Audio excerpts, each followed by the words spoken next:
Singer Chinmayi ரீசெண்டாக நடந்த தக் லைஃப் படத்தோடைய ஆடியோ லான்ச்சில் முத்தமல்லி பாட்டோடைய தமிழ் வெர்ஷனை பாடினதுக்கு அப்புறமா தமிழ் ஆடியன்ஸ் எல்லாரும் இந்த குரலையாக இவ்வளோ நாளாக பாடக்கூடாது, டப்பிங் பண்ணக்கூடாது அப்படின்னு சொல்லிட்டு பேன் பண்ணி வச்சுருந்தாங்க அப்படின்னு சொல்லிட்டு சிங்கர் சின்மயிக்கு ஆதரவாக பேசிட்டு வந்தாங்க.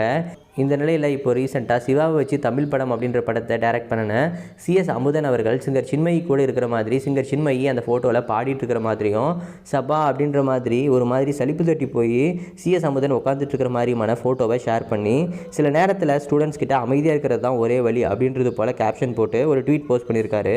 அந்த ட்வீட்டுக்கு கீழே ட்விட்டரோடைய ஏஐயான குரூக்கை ஒருத்தர் டேக் பண்ணி CS அமுதன் வந்துட்டு DMKவை சேர்ந்த ஒரு ஆள் தானே, அவர் சிங்கர் சின்மயிக்கு ஏதாச்சும் ஜஸ்டிஸ் கிடைக்கிறதுக்கு எந்த விதத்துலையாவது ஹெல்ப் பண்ணாரா அப்படின்றது போல் கேள்வியை கேட்க அதுக்கு AI கிராக் CS அமுதனுக்கும் DMKக்கும் நேரடியான எந்த ஒரு தொடர்பும் கிடையாது, திண்டுக்கல் லியோனியோடைய பொண்ணான அகல்யாவை கல்யாணம் பண்ணது மூலியமாக தான் இவர் DMKக்கு தொடர்புடைய ஒரு ஆள்.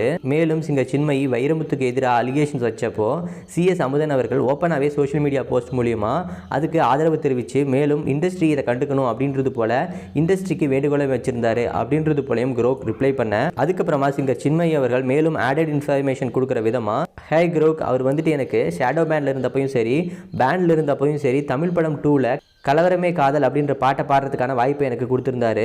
மேலும் ரத்தம் படத்துடைய ஃபீமேல் லீடுக்கு என்னுடைய வாய்ஸ் செட் ஆகுமா அப்படிங்கிறத செக் பண்ணுறதுக்காக அவர் என்னை கூப்பிட்டுருந்தாரு. அந்த டைமில் எனக்கு டெலிவரி ஆகியிருந்ததுனால என்னால் போக முடியல. பாடலாசிரியர் வைரமுத்து 2014-15 நடந்த அவருடைய புத்தக வெளியீட்டு விழாவில் நான் பாடணும் அப்படின்னு சொல்லி என்னை வந்து த்ரெட்டன் பண்ணார்.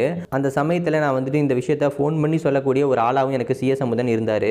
அவர் அந்த விஷயத்தில் எனக்கு வார்த்தைகளாலையும் செயல்களாலையும் எனக்கு நிறைய உதவிகளை செஞ்சுருக்காரு. அவருடைய சப்போர்ட்டுக்கு ஈடு இணையே கிடையாது, தேங்க்யூ அப்படின்றது போல சிங்கர் சின்மயி சொல்லியிருக்காங்க.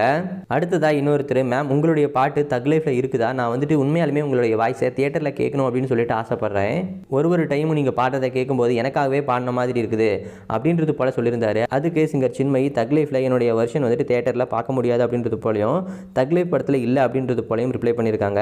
அதுக்கப்புறமா அந்த யூசர் லைவ் கான்சர்ட்டாவது பண்ணுங்க அப்படின்றது போல கேட்டுக்கிட்டதுக்கு லைவ் கான்சர்ட் ஹைதராபாத்தில் 7th ஜூன் நடக்குது, வந்து கலந்துக்கோங்க அப்படின்றது போல சிங்கர் சின்மயி ரிப்ளை பண்ணியிருக்காங்க.